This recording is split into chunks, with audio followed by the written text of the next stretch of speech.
اور یہاں پر کیا کرنے کے لیے آئے ہیں؟ تھک ہار کر وہ ایک سبزی والے کے پاس گئے تھے جو خاموشی سے اپنے کام میں مگن تھا۔ سلطان نے اس آدمی سے بہت ہی نرم لہجے میں سلام لیا اور شائستہ لہجے میں بولے، بھائی صاحب، آپ کیا ہمیں اس عورت کا پتہ بتا سکتے ہیں جہاں پر مستقبل کا پتہ معلوم ہو جاتا ہے؟ آپ کی بڑی مہربانی ہوگی۔ جبکہ وہ سبزی والا ایک بار چونکا تھا، اس نے سلطان کی طرف دیکھتے ہوئے بولا، آپ عورت ہیں کیا؟ اس کا انداز نہ ہی مذاق اڑانے والا تھا نہ ہی توہین آمیز تھا۔ وہ بالکل سادہ لہجے میں بولا تھا، جبکہ سلطان نے بھی بنا برا منائے اس کے سوال کا جواب دیا تھا، نہیں بھائی، ہم عورت تو نہیں ہیں، لیکن ہماری عورت ان خاتون کے پاس آنا چاہتی ہے۔ بس ہم اپنے طور پر یہاں جانچ پڑتال کے لیے آئے ہیں کہ یہ کوئی دھوکہ تو نہیں ہے۔ جبکہ اس آدمی نے سلطان کو ایک نظر دیکھا تھا، اس سادہ لہجے میں محض اتنا ہی بولا تھا، ہمارے اسلام میں اس چیز کو گناہ قرار دیا گیا ہے۔ خیر، اگر آپ کو جانا ہی ہے تو آپ بڑی مسجد کے کونے والے گھر میں چلے جائیں، وہیں اس کا حجرہ ہے۔ جبکہ سلطان ایک پل کے لیے دل ہی دل میں خوش ہوئے تھے۔ ابھی تک کچھ سمجھدار لوگ بھی ان کی رعایا میں موجود تھے جو اسلام کی ہر احکام کی پیروی کرتے تھے۔ انہوں نے اس سبزی والے کا شکریہ ادا کیا اور فوراً ہی اپنے گھوڑے پر بیٹھ کر بڑی مسجد کی جانب روانہ ہو گئے تھے۔ یہ مصر کی سب سے بڑی اور خوبصورت مسجد تھی۔ سلطان ہمیشہ مصر آنے کے بعد یہیں پر اپنی نمازیں وغیرہ ادا کیا کرتے تھے۔ انہوں نے سیدھا اس گھر کی جانب اپنا گھوڑا موڑ لیا تھا۔ دور ہی انہوں نے اپنا گھوڑا باندھا اور اس عورت کے دروازے پر پہنچ گئے۔ گھر کا دروازہ کھلا ہوا تھا۔ انہیں بنا اجازت اندر جانا معیوب لگ رہا تھا، لیکن جیسے ہی انہیں اندر سے خواتین کی آوازیں آنے لگیں اور ساتھ میں کچھ مردوں کی بھی، تو ان کی ہمت بڑھ گئی تھی اور وہ اس گھر میں داخل ہو گئے تھے۔ دروازے کے پاس ہی جوتوں کے ڈھیر لگے ہوئے تھے۔ یقیناً سب لوگ اندر ہی موجود تھے۔ وہ گھر بہت بڑا نہیں تھا، ایک کمرے پر مشتمل وہ گھر بہت چھوٹا سا تھا۔ سلطان اس کمرے میں داخل ہو چکے تھے۔ ایک طرف کو تو عورتیں بیٹھی ہوئی تھیں اور دوسری طرف مرد حضرات موجود تھے۔ سلطان خاموشی سے مرد حضرات والی جگہ پر آ کر بیٹھ گئے تھے، لیکن ان کی نگاہیں عورتوں کی مجلس پر تھی۔ وہاں پر موجود ایک عورت سربراہ بنی ہوئی تھی اور مکمل پردے میں عورتوں کو دین کی تعلیم دے رہی تھی، جبکہ دوسری طرف وہ بزرگ بھی مردوں کو دین کی تعلیم دے رہے تھے اور ان کو بتا رہے تھے کہ ہمارا اسلام کیا کیا سکھاتا ہے اور اللہ تعالیٰ کی طرف سے ہم پر کیا احکامات جاری کیے گئے ہیں۔ سلطان کو وہاں کا ماحول بہت مناسب لگ رہا تھا۔ جس طرح سے وزیر نے ان کے سامنے تمام باتیں رکھی تھیں اور اس کے علاوہ جو افواہیں ان تک پہنچی تھیں، ایسا تو کوئی بھی منظر ان کی آنکھوں کے سامنے تھا ہی نہیں۔ کافی دیر تک وہ وہاں بیٹھے ہر ایک چیز کا جائزہ لیتے رہے تھے۔ تمام چیزوں کو انہوں نے بغور دیکھا تھا، لیکن ان کی نگاہوں میں تمام حالات بہتر تھے۔ جیسے ہی اس مجلس کا اختتام ہوا تو سب مسلمان بھائی ایک دوسرے کے گلے لگ گئے تھے اور سب اس جگہ سے روانہ ہو گئے تھے۔ سلطان نے ایک بار پھر پلٹ کر اس گھر کو دیکھا تھا، لیکن ان کی آنکھوں کے سامنے کچھ بھی ایسا نہیں آیا تھا۔ وہ خاموشی سے اس گھر سے نکل آئے تھے اور سیدھا مصر کی مسجد میں داخل ہو گئے تھے۔ وہاں انہوں نے مغرب کی نماز ادا کی اور اس کے بعد مصر میں موجود وہ اپنے حجرے میں چلے گئے تھے۔ رات کو وہ دیر سے یہاں سے نکلنا چاہتے تھے۔ اس سے پہلے وہ معزز بزرگ سے بھی ملنا چاہتے تھے جو ان کے لیے بہت اہمیت کے حامل تھے۔ ان کی دعاؤں کی وجہ سے ہی سلطان خود کو بہت سکون محسوس کرتے تھے۔ تھوڑی دیر انہوں نے اپنے حجرے میں ہی وقت گزارا تھا اور اس کے بعد ان کے گھر کی جانب روانہ ہو گئے تھے۔ ان کے گھر کے قریب پہنچتے ہی انہیں پرسکون ہوا کا جھونکا لگا تھا۔ وہاں آتی ہوئی وہ خوبصورت خوشبو جب سلطان کے نتنوں سے ٹکرائی تو وہ خود کو معتبر محسوس کرنے لگے تھے۔ انہوں نے اس دروازے پر ہلکی دستک دی تو ان کا ایک شاگرد دروازے پر آیا تھا۔ سلطان نرم لہجے میں بولے، کیا ہم استاد صاحب سے ملاقات کر سکتے ہیں؟ وہ شاگرد ان کو وہیں ٹھہرنے کا کہہ کر اندر چلا گیا تھا اور اچانک ہی دو شاگرد فوراً دروازے پر آئے تھے اور سلطان کو اندر آنے کی دعوت دی تھی اور ساتھ میں معذرت بھی کی تھی کہ وہ نیا ہے، اس کو نہیں معلوم کہ آپ کون ہیں۔ جبکہ سلطان حیران تھے کہ ان کو کیسے پتا کہ میں کون ہوں۔ ان کو فوراً ہی معزز بزرگ کے پاس لایا گیا تھا جو ان کے استقبال میں پہلے ہی دروازے پر کھڑے ہوئے تھے۔ ان کو دیکھتے ہی انہوں نے اپنے ہاتھ پھیلائے تھے، جبکہ سلطان فوراً ہی ان کے سینے سے لگ گئے تھے اور ان کے پاس آتے ہی وہ معطر کر دینے والی خوشبو سلطان کو بہت ہی بھلی لگ رہی تھی۔ انہیں اپنا جسم بھی بہت پاک محسوس ہو رہا تھا۔ وہ پاک ہستی ہی تو تھے جو ہر وقت اللہ کی عبادت کرنا، برائی سے دور رہنا، لوگوں کی خدمت کرنا اپنا مقصد حیات سمجھتے تھے۔ وہ بہت نیک انسان تھے، یہ کہنا غلط نہ ہوگا کہ وہ اللہ کے بہت قریبی بندے تھے۔ انہوں نے فوراً ہی سلطان کو خوش آمدید کہا تھا اور اپنے کمرے میں لے گئے، جبکہ سلطان حیران ہوئے بغیر رہ نہیں پائے تھے کہ آپ نے ہمیں کیسے پہچانا، جبکہ میں نے اس لڑکے سے اپنا تعارف بھی نہیں کروایا تھا اور ہم اپنا بھیس بھی بدل چکے ہیں۔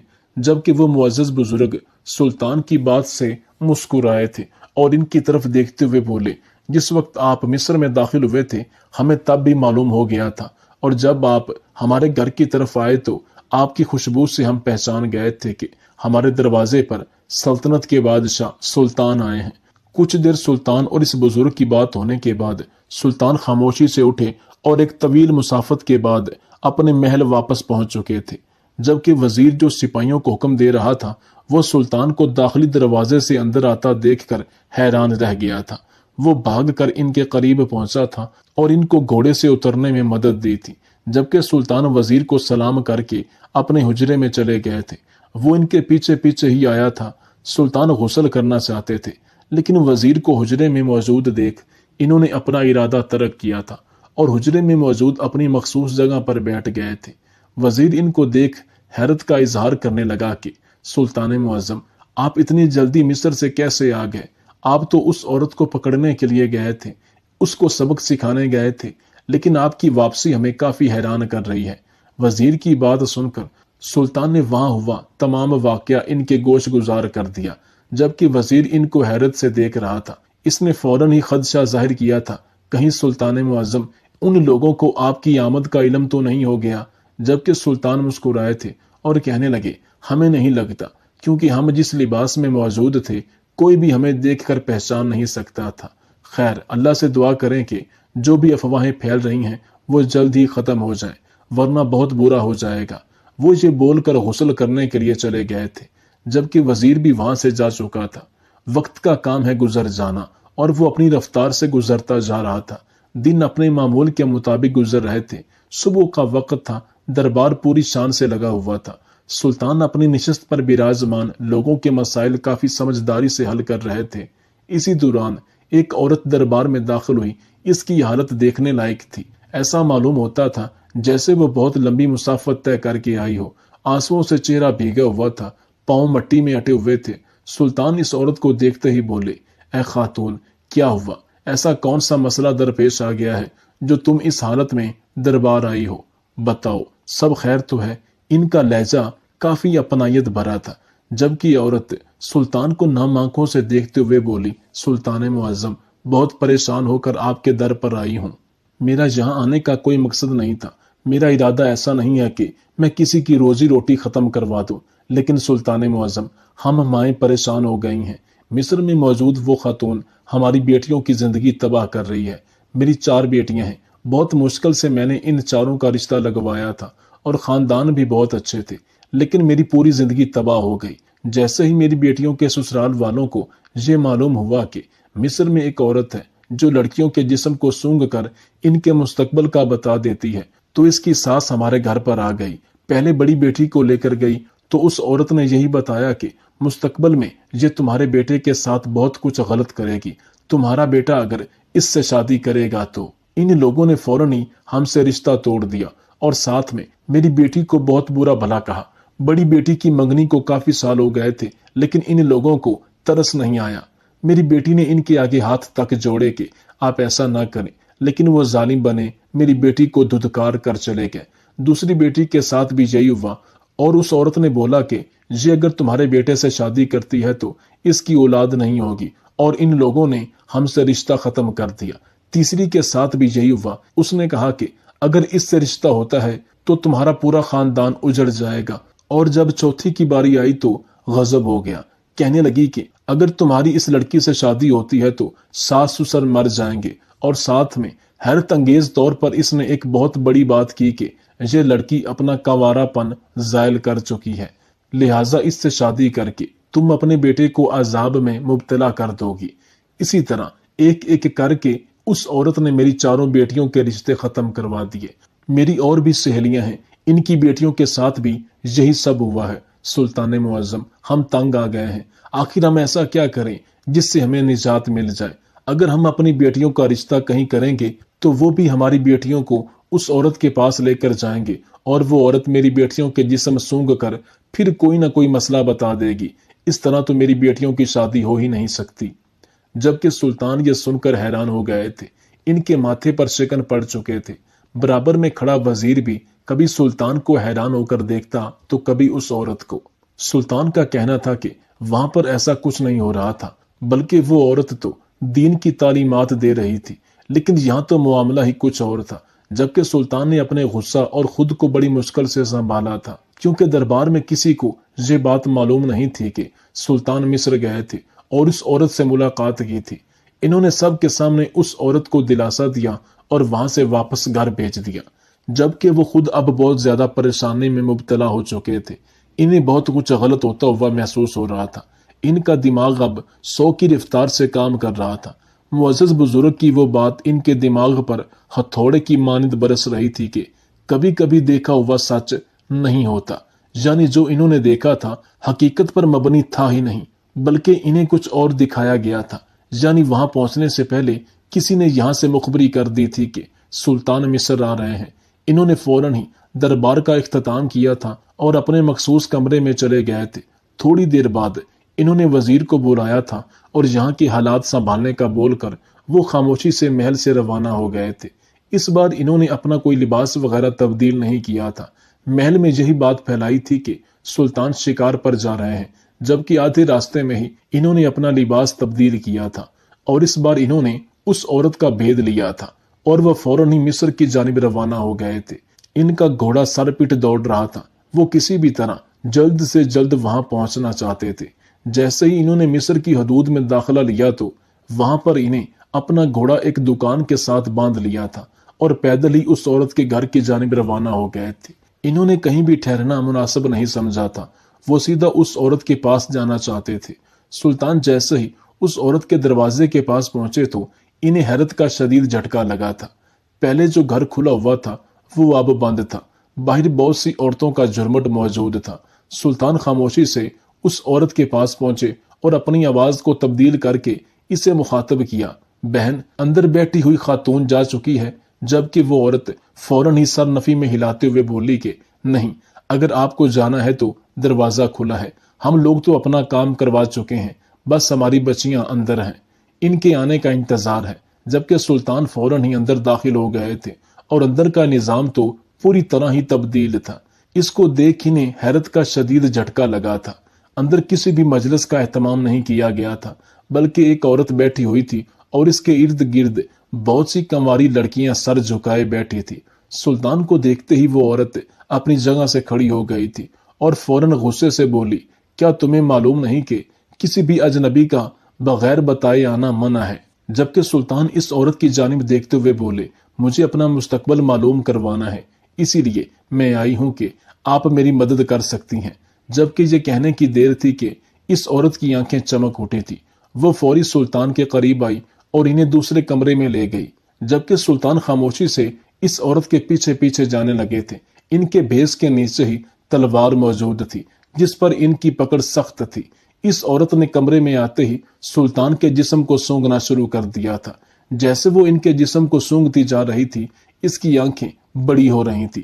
جیسے ہی وہ سلطان کے چہرے کے پاس پہنچی، اسی پل سلطان نے اس کی گردن پر اپنی تلوار رکھ دی تھی۔ وہ عورت خوف سے فوراً ہی لرز کر 2 قدم پیچھے ہوئی تھی۔ سلطان نے اپنے چہرے پر موجود اس نقاب کو ہٹایا تھا اور اس عورت کو زمین پر بٹھا دیا تھا۔ وہ عورت تھر تھر کانپ کر سلطان کو دیکھ رہی تھی، ان کی آنکھیں شعلہ برسا رہی تھیں۔ سلطان اس کو سونگنے کے انداز سے ہی سمجھ گئے تھے کہ یہ عورت کچھ نہیں کر سکتی، لیکن لوگوں سے جھوٹ کہنے کی اب انہیں اصل حقیقت معلوم کرنی تھی۔ وہ فوراً ہی ان کے آگے ہاتھ جوڑتے ہوئے بولی، معاف کر دیں سلطان معظم، معاف کر دیں، میں اب دوبارہ ایسی کوتاہی نہیں کروں گی۔ اس کا انداز بہت ہی ڈرا سہما تھا۔ اگر وہ مستقبل کا بتا پاتی تو اتنا ڈر کیوں رہی تھی؟ سلطان اس کو اس کے کمرے میں ہی لے گئے تھے جہاں پر اور عورتیں بھی موجود تھیں۔ جبکہ اس عورت کی ایسی حالت دیکھ تمام لڑکیاں اپنی جگہ سے کھڑی ہو گئی تھیں اور ایک کونے میں لگ گئی تھیں۔ بہت سی عورتوں نے سلطان کو پہچان لیا تھا، جبکہ انہیں حیرت سے دیکھ رہی تھی۔ شور کی آواز سے باہر موجود خواتین بھی اندر آ گئی تھی اور جیسے ہی سلطان نے مزید دباؤ اس عورت کی گردن پر بڑھایا تو اس کو بولنے کا حکم دیا تو وہ فر فر بولی تھی کہ میں کوئی مستقبل کا پتہ نہیں جانتی، میری زندگی میں جو ہوا تھا میں اس کا بدلہ پوری رعایا کی عورتوں سے لیتی ہوں۔ میری جہاں شادی پکی ہوئی تھی میری ساس نے مجھے دھکے دیتے ہوئے بولا تھا کہ تم تو بانجھ ہو، تمہارے ہاں اولاد پیدا نہیں ہوگی، اور ان کی اس بات نے میری پوری زندگی تباہ کر دی۔ کوئی بھی مجھ سے شادی نہیں کرنا چاہتا، جو بھی میرے پاس آتا ہے وہ یہی کہتا ہے کہ ارے یہ لڑکی تو ہمیں پتا ہے کہ بانجھ ہے۔ اس دن کے بعد سے ہی میں نے قسم کھا لی تھی کہ میں کسی بھی لڑکی کو اب آباد نہیں ہونے دوں گی، اور میں نے پھر یہ کام شروع کیا تھا کہ میں عورتوں کے جسم سونگ کر ان کے مستقبل کا بتاتی ہوں۔ جبکہ سلطان کا بس نہیں چل رہا تھا کہ اس عورت کی گردن اڑا دے، لیکن انہوں نے خود پر قابو پایا اور اس عورت کی جانب دیکھتے ہوئے بولے، اور جب ہم یہاں پہلے آئے تھے تو تمہیں پہلے ہی معلوم ہو چکا تھا نا۔ ان کا انداز سوالیہ تھا، جبکہ عورت فوراً ہی بولی تھی، جی سلطان معظم، اس سبزی والے نے مجھ تک یہ پیغام پہنچا دیا تھا کہ ایک آدمی آپ کے حجرے کا پتہ معلوم کر رہا ہے، اس لیے میں نے پہلے ہی تمام حالات بدل دیے تھے، کیونکہ مجھے ڈر ہی آپ کا تھا کہ آپ کہیں میری جانچ پڑتال کرنے کے لیے نہ آ جائیں، لیکن اس بار میں دھوکہ کھا گئی۔ وہ عورت دکھ سے بولی تھی، جبکہ سلطان نے تعصب سے سر جھٹکا تھا۔ اس کی حقیقت جیسے ہی ان عورتوں کو معلوم ہوئی تو سب ہی اسے مار دینے کی درخواست کرنے لگے تھے۔ نہ جانے اس بدبخت عورت نے کتنے گھروں کو برباد کر دیا تھا، جبکہ سلطان نے اس عورت کو ایک آخری موقع دیا تھا، کیونکہ اس کے ساتھ بھی ٹھیک نہیں ہوا تھا۔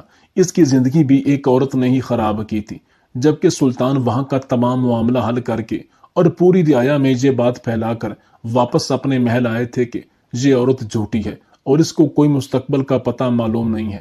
غیب کا علم صرف اللہ اور اس کے رسول کے پاس ہے، اس کے علاوہ کسی کے پاس نہیں، جبکہ سب نے ہی ان رشتوں کو واپس جوڑا تھا جو اس عورت کی وجہ سے ٹوٹ گئے تھے۔ سلطان ایک بار پھر معزز بزرگ کے در پر گئے تھے اور ان کا شکریہ ادا بھی کیا تھا کہ آدھی ادھوری ہی صحیح، لیکن آپ نے ہمیں پوری بات سمجھا دی تھی کہ ہمیشہ آنکھوں کا دیکھا سچ نہیں ہوتا۔